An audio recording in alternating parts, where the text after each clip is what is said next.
안녕하세요. 장검중학교 2학년 학생들. 자, 오늘은 안내되었던 대로 삼국시대, 삼국시대 역사에 대해서 알아보도록 할 건데요. 미리 안내되었듯이 이제 삼국시대를 교과서 순서대로 나가는 게 아니라 우리 방송에서는 고구려 역사에 집중해서 공부하기로 이제 안내를 했습니다. 그래서 교과서 43, 50, 51 적혀 있죠. 요걸 같이 보면서 이제 수업을 할 건데요.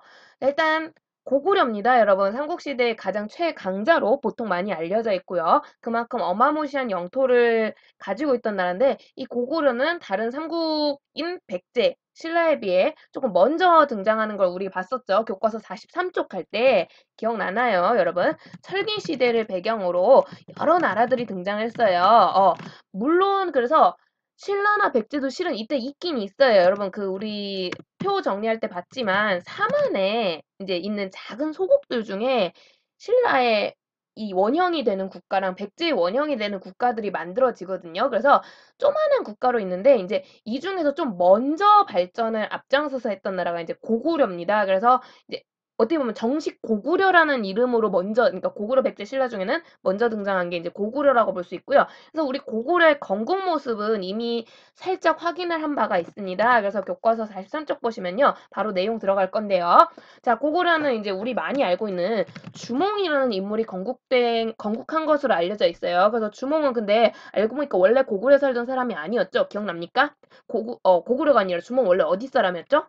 그렇죠. 바로 부여에 있었던 왕자입니다. 그래서 교과서 43쪽에 고구려 건국신화 삼국사기에 기록된 내용을 좀 보신 친구들은 알겠지만 혹시 모르는 친구들 있을까봐 선생님이 좀 설명을 할게요. 일단 주몽도 건국자라 그런지 신화가 남겨져 있는 사람이거든요. 그러니까 신화라 함은 자고로 좀 판타지적인 내용이 섞여 있잖아요. 그래서 주몽도 좀 범상치가 않아요. 일단 엄마 아빠부터가 일반인이 아닌데요. 역시 그 건국자 특유의 선민사상 우리 배웠던 거 선민사상이 반영돼서 주몽은 엄마 아빠가 둘 다 신입니다. 그래가지고 이제 아버지가 하늘의 신인, 그러니까 어떻게 보면 환인 뭐 그쪽 계통인 것 같아요. 그래서 하늘의 신인 옥황상제의 아들이었던 해모수라는 사람이고요. 그리고 엄마는 그 강의 신 하백의 딸이었던 유화라는 여자예요. 그래서 둘이 이제 우연히 해모수가 땅 밑에 놀러 왔다가 여행 왔다가 그 유아를 만나고 한눈에 반해가지고 실은 이 하백한테 딸이 총 3명 있었는데 그중 유아가 첫째 딸이라고 해요. 그래서 하백이 유난히 아꼈던 딸인데 이 유아랑 눈이 맞아가지고 그 아버지인 유아가 하백 몰래 데이트를 이제 좀 하다가 좀 진한 데이트를 했나 봐요. 좀 진지한 관계가 되기 시작합니다. 그래서 유아는 당연히 좀 진한 데이트를 하면서 결혼을 하겠거니라고 생각을 했는데 해모수가 하늘의 왕자잖아요. 그래서 아버지가 부르신다고 이놈이 하늘로 가버려요. 근데 하늘로 갔으면 뭐 연락처라도 주고 가든가 아니면 다시 돌아오든가 뭘 해야 되는데 이놈이 쉽게 말하면 먹튀를 해버려. 아, 정말 나쁜 남자죠. 이런 남자 절대 만나면 안 됩니다. 그래서 이런 남자가 되셔도 안 되고요. 그래서 정말 나쁜 놈이 유아랑 실컷 연애를 하다가 그냥 가버려. 뭐 헤어지자는 것도 아니고 넌 내 여자니까 하고 해놓고는 가버려. 그러놓고선 유아가 이게 뭐지? 어쩌지? 이러고 있는데 보니까 해모수가 가고 나서 보니까 임신을 한 거예요. 그래가지고 어떻게 임신까지 했는데 남친이란 놈은 지금 눈앞에 없고 연락할 방법도 없고 그래서 유아가 이제 아버지인 하백에게 아버지 실은 이러이러한 일이 있었는데 제가 임신을 어쩌고저쩌고 이렇게 된 거죠. 그러니까 그 아버지도 좀 이럴수록 딸이 얼마나 안쓰러워. 우리 딸 이래줘야 되는데 아버지가 순간 욱해가지고 너무 화가 나신 거예요. 그래서 넌 내 딸도 아니야 이런 그러면서 유아가 쫓겨나게 됩니다. 결국엔 이제 길거리를 헤매게 되고요. 우연히 근데 이게 또 될 놈은 된다고, 될 사람은 된다고. 유아가 되게 하늘의 아들에게 괜히 눈에 띈 게 아니라 정말 아름답고 되게 기품 넘치는 여자였거든요. 그래서 길거리를 임산부가 돼서 헤매고 있는 이 유아 앞에 또 다른 한 남자가 나타납니다. 이 사람이 당시 부여의 왕이었던 금화라는 사람인데요. 이 사람도 되게 특이한 사람이 이 금화왕이 실은 그 이전 부여왕의 친아들은 아니고요. 이전 부여왕이 하도 애가 안 생겨서 기도를 올리고 올리다가 돌아가는 길에 우연히 그 황금처럼 번쩍번쩍 빛나는 뭔가 이상한 걸 목격을 한 거예요. 그래서 저게 뭐니 하고 보니까 거기 이제 아이가 하나 있는 거야. 근데 아이가 마치 생긴 게 개구리처럼 개구리 그 폴짝 뛸 때 그런 느낌 알아요? 그래가지고 좀 개구리가 이렇게 뛸 거 준비하는 자세처럼 좀 고렇게 생겼대. 근데 황금빛이 번쩍번쩍거리듯이 그래서 눈에 띈 아기라는 거야. 그래서 금금자에 개구리 와자를 써서 황금 개구리같이 생긴 아이라고 해 가지고 이름이 금화왕이거든요. 그래서 자기 양자로 삼아서 아들 이제 돼 가지고 왕위를 이었던 사람인데 이 금화왕이 우연히 길을 가다가 유아를 목격하고 한눈에 뿅 갑니다. 그래서 "아유 안타까운 여자네요. 제가 보살펴 드릴게요." 하고 유아를 후궁으로 인제 데리고 오는데 그 궁에서 살게 해 줘요. 그러면서 유아는 결국에는 인제 해모수의 아들을 그 와중에서 낳게 되고요. 그래서 아들을 딱 낳는데 이 아들도 참 그냥 태어나질 않네. 이 아들이 바로 그 유명한 주몽입니다. 주몽이 태어났는데 주몽이 처음부터 그 우리가 태어나는 그런 느낌이 아니라 알에서 태어나요. 이게 알에서 태어나니까 금왕이 이거 보고는 처음에는 유아의 아이니까 '내 아이처럼 예쁘게 키워줘야지.'라고 생각했는데 너무 이상하잖아, 알에서 태어나니까. 그래서 되게 이거를 불길한 의미라고 생각을 해 가지고 처음에는 이 알을 없애버리려고 해요. 없애버리려고 금화가 생각하는데 왜냐면 나라에 해가 될까 봐 인제 자기도 왕이니까 해가 될까 봐 없애려고 했는데 이게 하늘의 아들이라 그런 건지 모르겠지만 막 예를 들어 산에다 갖다 버려. 그럼 들짐승, 날짐승들이 날아와 가지고 알을 품어 주기도 하고요. 또 도끼로 깨부시려고 하니까 오히려 도끼가 부서져. 그러면서 되게 이상한 현상들이 계속 나타나니까 금화가 어쩔 수 없이 이 알을 유아에게 돌려줘요. 그래서 유아가 그 알을 품고 있으 얼마 되지 않아 이제 아이가 그 알에서 태어나게 되고요. 그 아이가 주몽인데 어릴 때부터 능력이 워낙 뛰어난 데다가 특히 가장 뛰어났던 능력이 활쏘기. 활쏘기 능력이 가장 뛰어났다라고 알려져 있고요. 그래서 부여에서 흔히 활을 잘 쏘는 아이를 부르는 호칭이 주몽이라고 해서 얘 이름이 주몽이 되거든요. 그러니까 능력이 되게 엄청난 거야. 그래서 금화왕이 처음에는 알을 없애버리려고 했던 금화왕도 이 주몽이 '뭔가 영웅이 되겠구나.'라는 생각이 들어서 굉장히 예뻐하기 시작합니다. 근데 문제는 금화왕에게는 실은 유아를 만나기 전에 이미 본부인 왕비가 있었다라는 거고요. 이 본부인과의 사이에서 아들이 막 되게 많이 태어나 한 10명 정도가 있어요. 아들이 되게 많이 있는데 이 아들들이 너무 주몽이 뛰어나고 금화가 되게 주몽을 아끼니까 어떻게 보면은 자기들 중에 하나가 자기 형제들 중에 누군가가 금화의 뒤를 이을 거라 생각했는데 주몽 막내 그것도 심지어 아빠 친아들도 아닌 이 주몽이 인제 자리를 뺏어갈 것처럼 불안감을 느끼니까 주몽을 엄청 괴롭히기 시작해요. 그래서 "넌 내 동생 아니야." 뭐 이러면서 막 되게 못되게 굴기 시작해요. 그래서 처음에는 주몽도 그냥 그러려니 하고 살려고 했으나 점점점 이 괴롭힘이 심해지기 시작하는 거죠. 결국에 나중에 목숨의 위협까지 느끼게 되면서 결국 주몽이 그런 괴로움을 눈치채고 어머니 유아가 "주몽아 너는 하늘의 아들이야. 하늘의 신의 왕자의 아들인데 네가 이렇게 괴롭힘을 당할 이유가 없다. 떠나라. 그래서 너만의 나라를 만들어라."라고 얘기를 해요. 그래서 당연히 주몽은 "어머니 같이 가고 싶어요."라고 얘기하지만 나이 든 어머니를 모시고 가기에는 이제 도망가는 게 쉽지 않다라는 거지. 그리고 도망가서 어떻게 될지도 모르고. 그래서 주몽이 결국 어머니를 두고 인제 심지어 엄마만 두고 간 게 아니에요. 실은 이때 주몽도 유부남이었거든요. 와이프도 두고. 왜냐면 인제 어떻게 될지 모르니까 도망가다가. 두고 인제 떠납니다. 그러면서 지금의 우리 인제 한반도 경계선 쪽에 있는 압록강 여러분 압록강 들어봤습니까? 지금 북한 쪽에 있죠. 압록강 주변 지역까지 인제 도망을 가게 되고요. 이 압록강 주변 지역에서 결국에는 나라를 건국하게 되니 이 동네 지역이 인제 졸본이라는 동네예요. 그래서 이 졸본 지방에다가 나라를 세우게 되고요. 이 마침 졸본의 땅에도 원래 살고 있던 토착지대 원주민들이 있는데 이 주몽이라는 사람이 되게 멋있는 거야. 괜찮아 보여. 영웅적인 면모를 느끼게 되면서 이 주몽을 비롯한 주몽의 신하들 이들이 인제 부여에서 이사 온 애들이라고 이 부여 계통의 이주민인 거고요. 바로 주몽 세력이라고 할 수 있는 거죠, 여기에. 그러면서 졸본 지방의 압록강 토착 세력과 연합을 해서 나라를 세우게 됩니다. 그러면서 우리 이미 배웠듯이 연맹왕국 형태로 나라를 세우게 되고요. 근데 이 일대 과거 고조선의 땅이었다라는 거죠. 과거 고조선의 땅이었고 이 고조선이 멸망한 뒤에 당연히 이 동네는 누가 관리했을까요? 그쵸. 바로 중국 한나라가 한사군 우리 배웠던 한군현이라고 불리는 걸 설치를 함으로써 여기를 직접 지배하고 있다 보니까 이제 결국에는 고구려 입장에서는 나라가 커지기 위해서는 얘네랑 싸울 수밖에 없는 거야. 그래서 졸본 지방에다 나라를 세우기 위해서 그리고 이 나라를 키우기 위해서 결국에는 전쟁을 하게 되는 거고요. 특히 가능하면 우리랑 같은 민족보다는 이민족과 싸우는 게 더 좋겠죠. 그래서 항구년과 저항을 하는 과정에서 점점점 그러려면 무기도 키워야 되고 경제력도 성장시켜야 된단 말이야. 점점 나라가 성장해 가기 시작합니다. 근데 일단 우리 이미 배웠다시피 여러분 이 지역은 산이 많아요. 그죠? 산이 많아서 심지어 이 고구려는 먹고 살기 위해서 뭘 하면서 먹고 살았던 약탈. 그래서 약탈 경제를 할 수밖에 없을 정도로 굉장히 먹고 살기가 힘들었기 때문에 그나마 개 중에 조금 나은 곳으로 이 얼마 되지 않아 금방 고구려는 이사를 갑니다. 그래서 처음에 주몽은 이제 급하잖아요. 도망가다가 나라를 세웠기 때문에 일단 눈앞에 안전지대라고 생각했다. 어떻게 보면 산이 많다는 건 방어에 유리하거든요. 그래서 방어에 유리한 졸본에다가 나라를 세웠지만 다스리는데 한계점을 느끼고 이제 주몽 더 뒤에 등장하는 이제 왕으로 가면은 여기 적어놨죠. 국내성이라고 불리는 이 지역으로 진짜 금방 이사를 가요. 얼마 되지 않아서. 그래서 이사를 가기 때문에 보통 많은 책들이 고구려 최초의 수도를 국내성이라고 많이 언급을 합니다. 물론 진짜 건국 신화 내용 그대로만 가면은 졸본 지방이 첫 수도인데 너무 여기가 짧은 거야.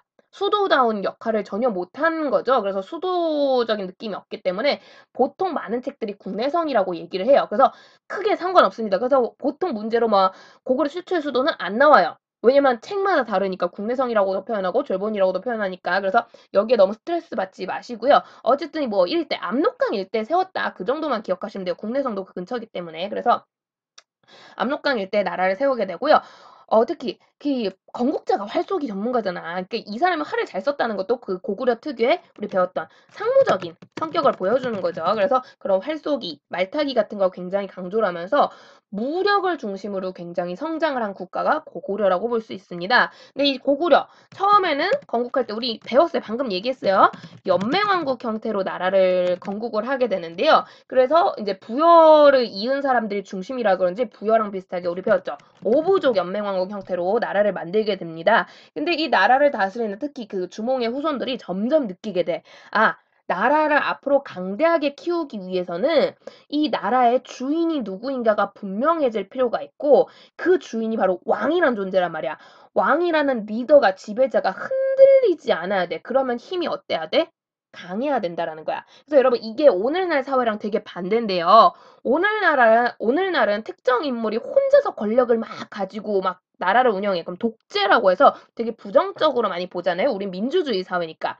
근데 과거는 달라요. 과거에는 오히려 이 넓은 영토를 효과적으로 다스리려면 확실한 지배자가 있어야 되는 거야. 확실한 이끄는 리더가 있어야 되는 거야. 이 리더의 힘이 흔들리면 안 돼요. 그래서 왕권이 강화된 형태, 왕권이 매우 강력할수록 보통은 나라가 잘 나가는 경우가 많습니다. 그렇기 때문에 연맹왕국 형태보다는 왕권이 강화된 즉 주위에 누가 왕을 흔들 수 없는 상태가 굉장히 이상적인 형태로 많이 여겨지게 되고요. 고구려 역시 그걸 스스로 느끼면서 고구려의 많은 왕들이 조금씩 왕권을 강화시키려고 해요. 특히 고구려 입장에선 이게 정말 나라를 키우는 데 도움이 되겠구나라는 걸 느낄 수밖에 없는 게 바로 옆 동네가 그 유명한 중국이거든요.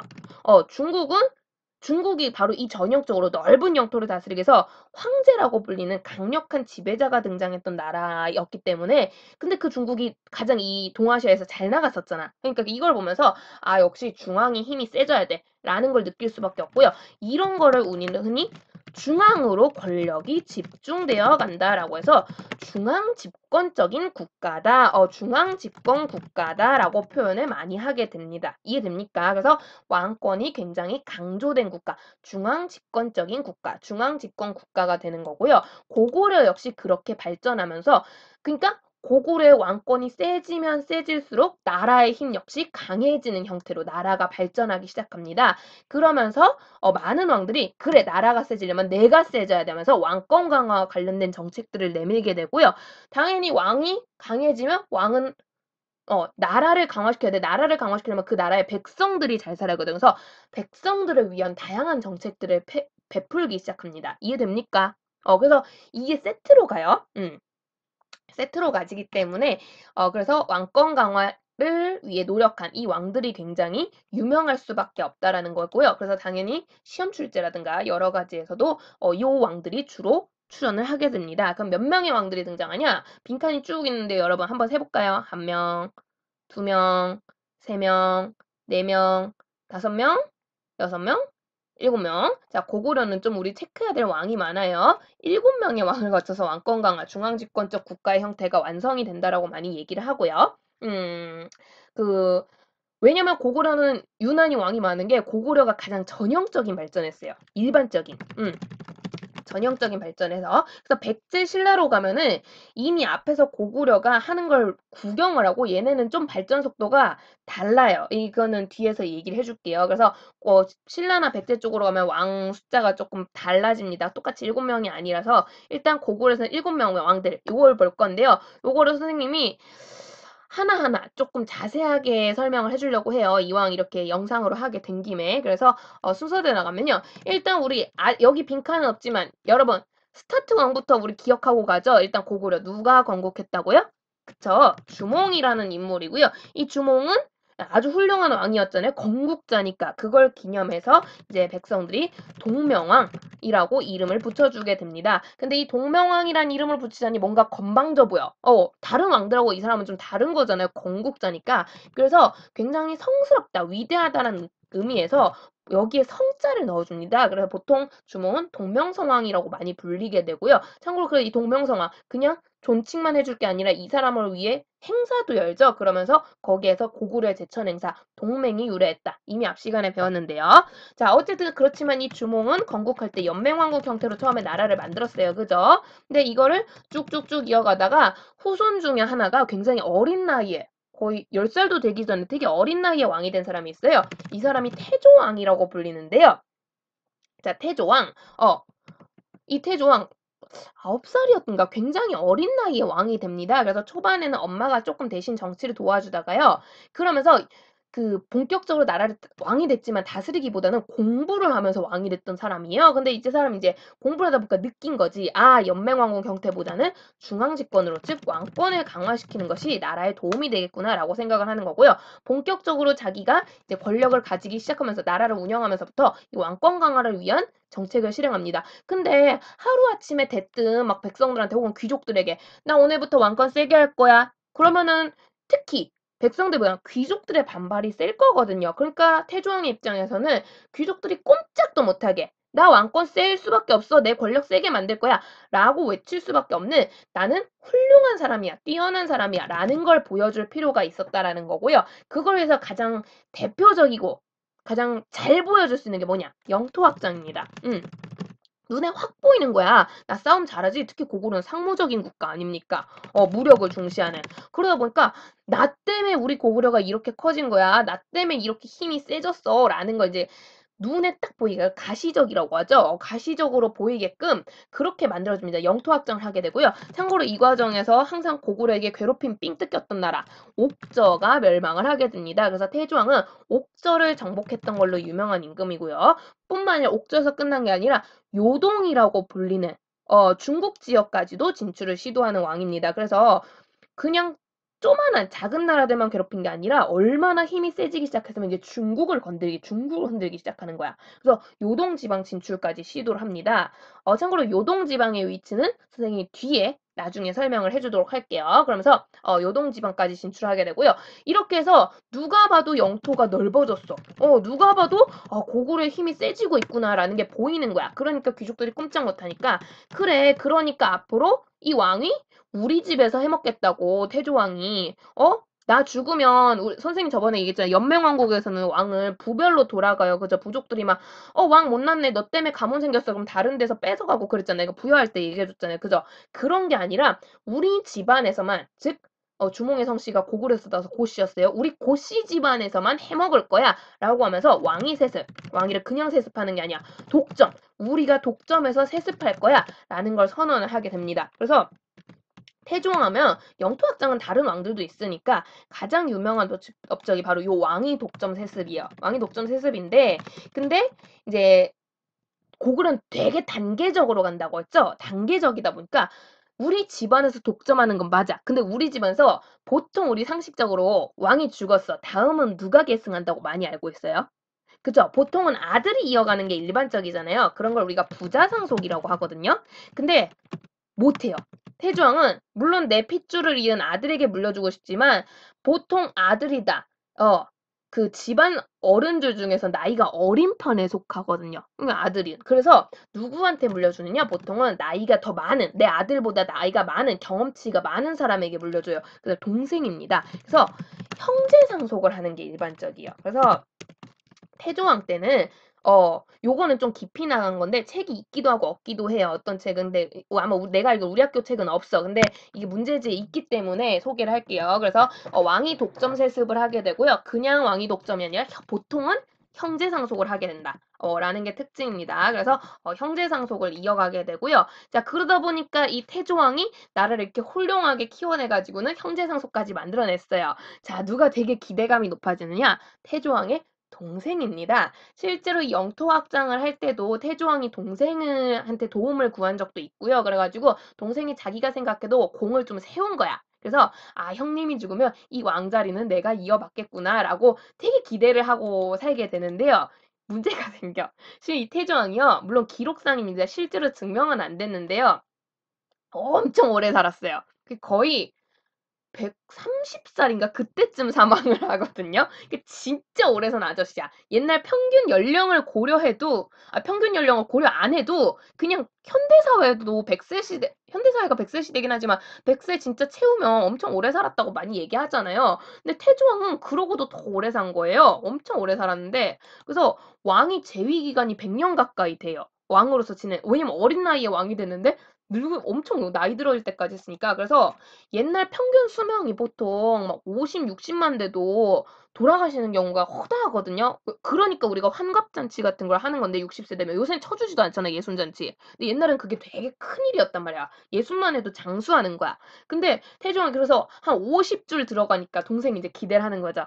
형님 나이가 이제 50대니까 곧 있으면 이제 돌아가시고 내가 왕이 되겠구나 기대를 동생이 막 하는데 아니야. 형이 이제 60줄에 들어가는데도 돌아가실 기미가 없어. 너무 쌩쌩해. 그래서 우리 형님은 좀 몸이 좋아서 튼튼한갑다. 그래도 60 들어가셨으니 이제 돌아가시겠지? 생각을 하고 있는데 안 죽어. 70줄이 다 돼가는데도 안 들어가셔. 이게 웃긴 거죠. 그죠? 이해 갑니까? 뭔 상황인지. 그래서 동생이 그냥 기다리고 기다려 보니까 아니 형님이 돌아가시기 전에 자기가 죽을 판이야. 그렇잖아. 그리고 동생도 어떻게 보면 오래 산 거죠. 형님이 80줄 들어가실 때까지 막 살아 있었다는 거네.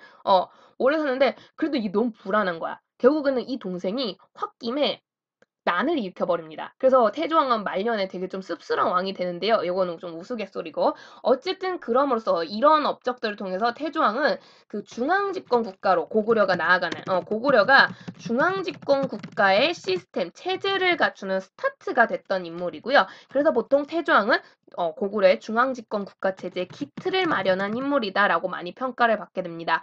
그래서요, 여러분 이 태조왕의 이름이 태조라는 이름이 붙은 게 되게 엄청난 거예요. 여러분 우리 태조라는 이름 혹시 다른 사람한테서 들어본 적 없습니까? 태조 솔직히 더 유명한 분들 있죠. 태조 왕건이라든가 한국사 좋아하는 친구들은 많이 들었을 거예요. 태조 이성계라든가 자, 이 두 사람 공통점이 있는데 둘 다 건국자예요. 맞아요. 태조 왕건은 고려의 건국자고요. 그 태조 이성계는 조선의 건국자로 알려져 있죠. 즉 실은 이 태조라는 이름은요. 원래 아무한테나 붙여주는 게 아니라 건국자에게 붙여주는 이름이에요. 그래서 태조는 진짜 건국자 전형 이름인데 그거를 그러면 고구려는 원래 누가 받아야 되는 거야? 고구려 건국자 누구랬어요? 앞에서. 그치? 주몽이잖아. 그러니까 원래는 주몽이 태조왕이 됐어야 되는 건데 정작 주몽한테는 태조라는 이름을 안 줬다는 거야. 왜? 그러니까 고구려인들이 생각했을 때 고구려가 고구려다운 고구려, 나라다운 나라가 되기 시작한 건 그걸 건국한 건 누구다? 태조라고 생각을 한 거야.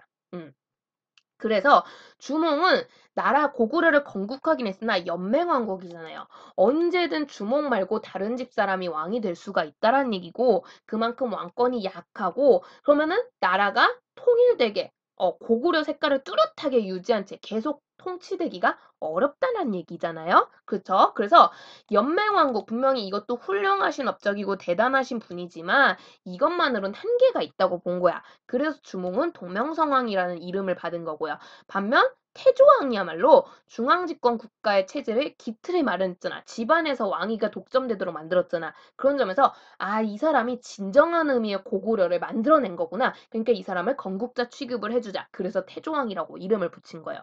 이해됩니까? 자, 그래서 요런 업적을 만드신 분 태조왕이 되겠고요. 그러면서 근데 태조왕 말년에 좀 씁쓸했어요. 씁쓸하고 심지어 이렇게 난으로 형한테서 왕위를 뺏었던 동생. 그럼 좀 제대로 나라를 다스리든가. 쌓인 게 많았나 봐요. 그동안 형한테 억눌려 가지고. 그래서 좀 폭력적인 정치를 하면서 중간에 약간 이제 고구려가 혼란스러워집니다. 그래서 좀 나라가 힘들어지는데 이거를 인제 나름대로 인제 극복을 하면서 시간이 흐르면서 극복을 하면서 굉장히 또 훌륭한 임금이 고구려에 새롭게 등장합니다. 얼마나 훌륭했으면 이 사람의 이름이 하늘에까지 닿았어요. 고국천왕인데요. 음. 어. 하늘에까지 이름을 닿았다. 그렇게 기억을 하시면 되게 좋을 것 같아요. 천자가 하늘 천자. 그래서 고국천왕. 너무 나라를 다스린 거야. 그래서 고구려의 혼란 수습은 물론이거니와 앞서 얘기했던 중앙집권 국가에 도움이 되는 왕권 강화에 큰 역할을 했던 사람인데요. 자, 고국천왕.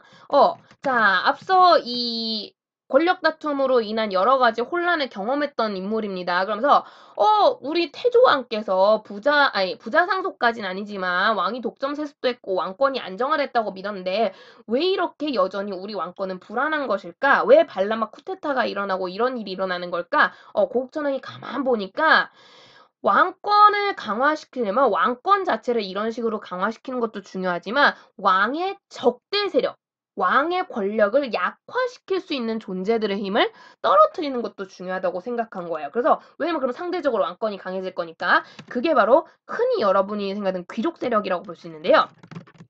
귀족. 바로 연맹왕국이었다면 왕자리를 가질 수 있었을 부족들이 바로 오부족입니다. 고구려 왕족 집안에 포함해서 왕급으로 되게 강력한 집안이 4개가 있었다라는 거고요. 얘네를 총 합쳐서 오부족이라고 하는데 고국천왕이 생각했을 땐 이 오부족이라는 그러니까 왕만 세야지 귀족들에 해당하는 이 오부족의 힘이 너무 강하면 곤란하다라는 거야. 근데 가만 보니까 이 오부족의 힘이 강한 이유가 뭐냐? 이름의 의미가 보여요. 족입니다. 족. 이 족, 씨족, 부족 할 때 이 족은요. 핏줄을 의미한다고 보시면 좋아요. 그러니까 우리 가족 하잖아요. 그러니까 서로 연결성이 있는 거야. 혈연, 핏줄로서. 그래서 이 오부족이 유난히 단단하고 힘이 강한 이유는 혈연, 핏줄로서 움직이기 때문이라는 거고요. 심지어 근데 고구려가 일하거나 나라가 돌아가는 방식이 전부 이 오부족 중심으로 돌아갔거든요. 그러니까 핏줄끼리 단단히 뭉쳐가지고 지들끼리 다 해먹는 거야. 그러다 보니까 자연스럽게 이렇게 독점 세습까지 앞에 태조왕이 만들었음에도 귀족들의 힘이 여전히 강대하다라는 걸 알게 된 거죠. 그래서 고국천왕은 이 귀족들의 파워, 오부족의 파워를 좀 흐트려 놓을 필요가 있겠구나. 그래야 왕권이 강해지겠구나. 라고 생각을 하게 되고요. 그런데 오부족이 딴다는 이유, 혈연이란 의미 어디에 들어가 있다고요? 족에 들어가 있다 했잖아요. 그러니까 이 족을 빼버리는 거야. 그래서 고구려의 모든 통치 시스템이 5종류로 나누어져 있기 때문에 그건 유지합니다. 그래서 5개 종류로 운영을 하는데 오부족에서 족을 빼버리는 거야. 그래서 몇 부? 오부. 오부라고 해서 이 오부족을 흩어놓은 다음에 아예 그 부서를 재구성을 해버려요. 그러면서 이거를 그냥 이름도 그냥 위치로 따. 집안 이름으로 따는 게 아니라 그래서 옛날에는 이거 중요하잖아요. 계루부, 소노부 해가지고 연노부 막 이래서 그 집안 일종의 성씨 같은 느낌이라고 볼까요? 그런 식으로 이름을 붙여놨으면 왜냐면 오부족이니까. 근데 이제는 그게 아니야. 그래서 니네 일하는 애들이 주로 동쪽에 있구나. 그러면 동부. 니네 일하는 애들이 주로 중앙에서 일하네 중부. 니네 일하는 애들이 주로 서쪽에서 일하네 서부. 니네 일하는 애들이 북쪽에서 주로 있네 북부. 이런 식으로 해서 총 5개의 부서로 재편을 하게 되고요. 그러니까 이거는 이 오부라는 집단은 핏줄은 전혀 연결이 없는 거야. 생판 남남들끼리 일하자고 모인 집단인 거예요. 일을 한다. 그런 걸 우리는 행정이라고 부르는 거죠. 그래서 행정적인 성격을 강화시킨 이런 집단이고요. 결국에 이 사람들 일하는 거, 나라를 위해서 일하는 거고요. 그럼 누구 명령을 들으면서 일을 할까요? 그쵸. 바로 왕입니다. 그래서 국왕의 명을 받들어 일을 하는 5개 부서 이걸로 완전 바꿔버린 거예요. 이게 오부라는 집단이 되겠고요. 그래서 여기 적혀있듯이 이 고국천왕하면 가장 손꼽히는 업적이 이겁니다. 혈연적. 그러니까 집안끼리 일을 해먹는 거예요. 그러니까 예를 들어 우리 지금은 비교를 하자면 외교부는 이씨 집안이 다 하는 거야. 뭐 교통안전부는 뭐 박씨 집안이 그런 식으로 운영이 됐던 걸 그냥 우리가 지금 생각하는 외교부 뭐 질병관리본부 막 이런 거 있잖아요. 요새 코로나 때문에 난리는 이 진짜 일하는 사람들끼리 모아놓은 거잖아. 그런 식으로 개편을 했다는 거죠. 다만 숫자는 똑같이 맞춰서. 그래서 숫자가 똑같다고 이게 같은 집단이라고 착각하시면 안 돼요. 아예 바꿔놓은 거야. 성격을. 그래서 혈연에서 행정으로 일만 하는 애들로 바꿔놓은 거고요. 당연히 이러면 누가 싫어하게요?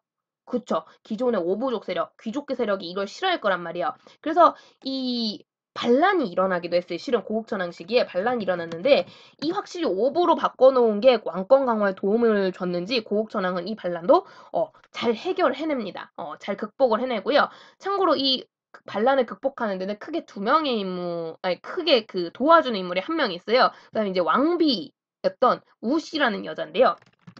이 우씨가 가문이 되게 강력한 가문이라서 고국전황이 이렇게 왕권 강화를 할 수 있도록 되게 전면적으로 도와줘요. 그래서 고국전황은 마누라랑 사이가 꽤나 좋게 말하면 좋고 나쁘게 말하면 좀 마누라한테 잡혀 살았던 걸로 유명한 임금이고요. 그리고 참고로 그리고 우씨는 뒤에서도 내용이 또 나와요. 그래서 참고로 알아두시면 좋겠는데 어쨌든 그래서 고국전황이 요런 큰 업적을 치릅니다. 근데 고국전황이 이렇게 하면서도 이 체제를 완벽하게 자리 잡고 다시는 반란이 일어나지 않으려면 자기 혼자선 이게 역부족이라고 생각해. 물론 우씨가 자기를 돕긴 하지만 이 사람은 여자고 왕비거든요. 실제로 나란 일을 보는 데는 한계가 있겠죠. 그래서 아이고 미안.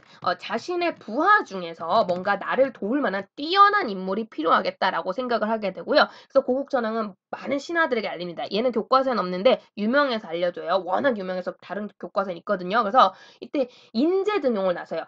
나 집안도 안 따질 거고 뭐 이 사람의 과거 신분 전혀 따지지 않겠다.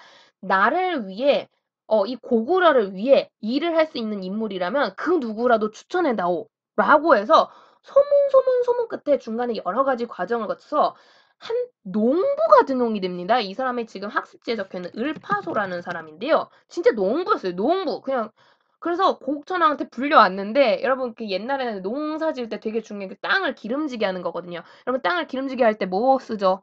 거름 쓰잖아요. 그 거름 뭘로 만들어요? 뭘로 알고 있어요?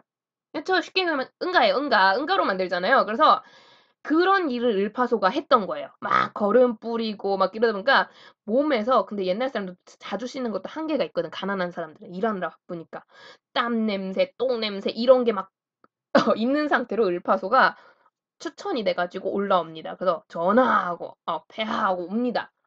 고국전황이 되게 당황을 하는데 눈빛이 보니까 이 사람이 살아있어. 왜 청거했는지 알겠어. 그래서 을파소야 내가 너에게 요즘은 치면 한 5급 공무원 정도의 자리를 줄 테니까 나를 위해 일해다오. 라고 얘기해요. 신분제 사회에서 똥간이나 지고 댕기던 농부한테 하루아침에 중간쯤 되는 관리직을 준다니까 막 귀족들이 난리가 났죠. 아니 이 사람들 뭘 보고 이 사람 뭔 줄 알고 전하 그것은 아니되옵니다. 아니되옵니다. 막 이러고 난리가 나는데 을파소가 이때 전하 제가 너무 감사합니다. 너무 지나치게 감사한데 제 역량으로는 제 능력으로는 그런 중요한 관리직을 맡을 수 없습니다. 저보다 더 뛰어난 사람에게 저보다 더 높은 자리를 주어 나란 일을 보게 하소서라고 얘기를 하거든요. 얼핏 들으면 겸손이죠, 얘들아. 저 따위가 어떻게 감히 더 높은 자리에 더 뛰어난 인물을 두소서 얘기를 하거든요. 고국장에게서 눈치를 탁 채요. 예, 눈치를 탁 채고 뭐라고 명령하느냐? 아, 그래. 그러면 너를 오늘부터 제1 재상, 이게 요즘을 치면 국무총리, 국무총리 자리에 앉힐 테니까 나를 위해 일을 해다오. 그러니까 을파소가 그제서야 네, 전하 감사합니다. 이러면서 일을 하기 시작해요. 재밌죠? 그래서 이 재상이라고 보통 많이 표현하는데요. 국상 재상 뭐 이런 식으로 해서 왕 바로 밑에 자리예요. 여기에 을파소를 앉혀요. 하루아침에 그 똥찌개나 나르던 아저씨를 했는데 이 을파소가 괜히 추천받은 사람이 아니에요. 머리가 정말 좋고 특히 본인이 농민 출신이었기 때문에 굉장히 백성을 위한 정책을 많이 펼쳤던 인물로 알려져 있습니다. 특히 이 을파소가 고국천왕에게 제안해서 했던 정책으로 가장 유명한 게 진대법이라고 하는데요. 우리나라에서 굉장히 전형적으로 많이 쓰였던 빈민구제책이요. 빈민구제, 가난한 백성들을 구제하는 도와주는 제도예요. 그래서 진대법이 뭐냐? 을파소가 자기가 농사를 지으면서 경험해 보니까 백성들이 그래도 큰 다른 뭐 가뭄이나 역병이나 뭐 전쟁이나 큰 다른 일 없으면 웬만한 시기는 다 먹고 살 수 있어. 농사 짓고 하면은 먹고 살 수 있는데 유난히 아무리 부지런한 사람이라도 먹고 사는데 힘든 시기가 있다라는 거야. 계절별로 따졌을 때. 자, 봄, 씨 뿌리고 막 하고, 그지? 여름, 그 막 거 뭐 여름 한창 이제 열매라든가 이게 많이 자랄 시기잖아요. 그리고 가을 추수하는 시기죠. 다 괜찮아. 겨울, 가을에 추수한 걸로 먹고 살면서 버텨요. 여러분 생각보다 겨울은 먹고 사는데 그래도 버틸 수 있어요. 이게 문제는 을파소가 가만 보니까 겨울 말기에서 초봄 사이가 굉장히 백성들이 먹고 살기 힘들다는 거야. 특히 고구려는 북방지대라 풀이라든가 나물 있죠. 우리가 상식적으로 생각하는 나물이라든가 이런 게 자라는 게 좀 늦거든요. 그러니까 늦봄이 와야 그때쯤에 싹이 트고 우리가 뭐 알고 있는 쑥, 미나리 이런 게 자라기 시작해. 근데 그러니까 이 중간 사이가 저장해 놓은 곡식도 뚝 떨어질 시기면서 동시에 아직은 새롭게 먹을 만한 뭔가 주변에 먹을거리, 채집할 거리들이 없다라는 거야. 그래서 사냥을 하기도 힘들어. 아직 동물들이 잠을 잘 시기라, 겨울잠 자고 그럴 시기라. 그래서 이 시기, 한 초봄쯤, 늦겨울에서 초봄 정도, 요 정도 되는 시기, 그러니까 우리로 치면 한 2월, 3월 그 전후, 그 시기에 백성들에게 빌려주는 거예요. 근데 이제 봄으로 넘어갈 쯤 시기잖아. 그래서 봄춘자리에 서서 봄에 대출을 해주는 거야, 국가에서. 니네 먹고 살기 힘들지? 특히 부지런한 사람도 이 시기는 먹고 살기 힘든데 가난한 사람은 오죽하겠어요, 그지? 그래서 봄에는 빌려주는 거야. 근데 빌려준다는 얘기는 갚아야겠죠? 그래서 니네가 먹고 사는데 여유가 있을 때 갚아라고 얘기를 하는 거죠. 그게 언제일까요? 가장 먹고 사는데 여유가 있을 때. 추수한 직후인 거죠. 추수 언제예요? 가을에. 그래서 가을 추자를 써서 가을에 반납하는 거야. 그래서 이걸 춘대추납이라고 많이 표현하고요. 요런 방식으로 백성들을 도왔던 제도 진대법인데요. 이 진대법의 이 춘대추납 방식이 굉장히 우리나라에 전형적으로 잘 먹힐 방식인 거야. 그래서 나중에 나중에 다른 삼국은 물론이거니와 고려, 조선까지도 약간 내용은 다르지만 비슷한 원리의 빈민구제책을 씁니다. 그래서 가장 그 기본 틀을 만든 사람, 이 사람이 을파소예요. 이 법이 워낙 유명하고 우리나라 가장 유명한 그 구휼책이기 때문에 그 시험 문제로도 종종 나오고 합니다. 근데 이상하게 우리 교과서에 이게 없더라고. 없어서 쌤이 뒷면에 학습지에 관련 내용하고 여기에 넣어놨어요. 빈칸 없이. 근데 여러분 요거 동그라미에서 꼭 알아두세요. 을파소의 활약, 어, 진대법, 어떤 원칙으로 나라를 돕는다고? 춘대추납. 그래서 백성들을 되게 구휼했던 제도고요. 때문에 을파소가 죽었을 때 많은 백성들이 아주 훌륭하신 분이 돌아가셨다고. 그 보통 아는 사람 아니고 울면서 막 장례 치르는 경우 없잖아. 아는 사람 아니면은. 근데 막 온 나라 백성들이 눈물을 흘리면서 을파소 같은 사람이 없었다고 막 그렇게 얘기를 했대요. 그러면서 하고요. 이렇게 을파소 같은 뛰어난 인물이 고국천왕을 돕다 보니까 고국천왕은 이제 행정적인 오보도 완벽하게 안착을 시키고요. 이렇게 왕권이 강해지니까 이제 자기 맘대로 왕위도 물려줄 수 있습니다. 그래서 형제보다는 그래도 이왕이면 누구한테 물려주는 게 나는 더 좋아? 아들한테 그 부자 상속을 달성해냅니다. 그래가지고 태조왕이 형제 상속을 중심으로 한 왕위 독점 세습을 마련했다면 고국천왕 시기로 하면 더 강해진 거죠. 부자 상속 중심의 그 독점 세습을 달성하게 됩니다. 그래서 얘들아 이게 형제 상속보다 부자 상속이 힘이 센 게 상식적으로 아까 얘기한 거예요. 옛날에는 나이가 많을수록 경험이 많으니까 이 사람이 지배자가 되는 게 당연하다고 생각했거든.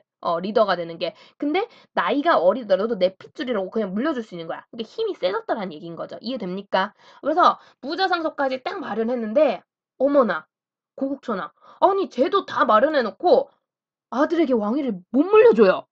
왕위를 못 물려주는데요. 이게 왜일까요? 왜 못 물려줬을까?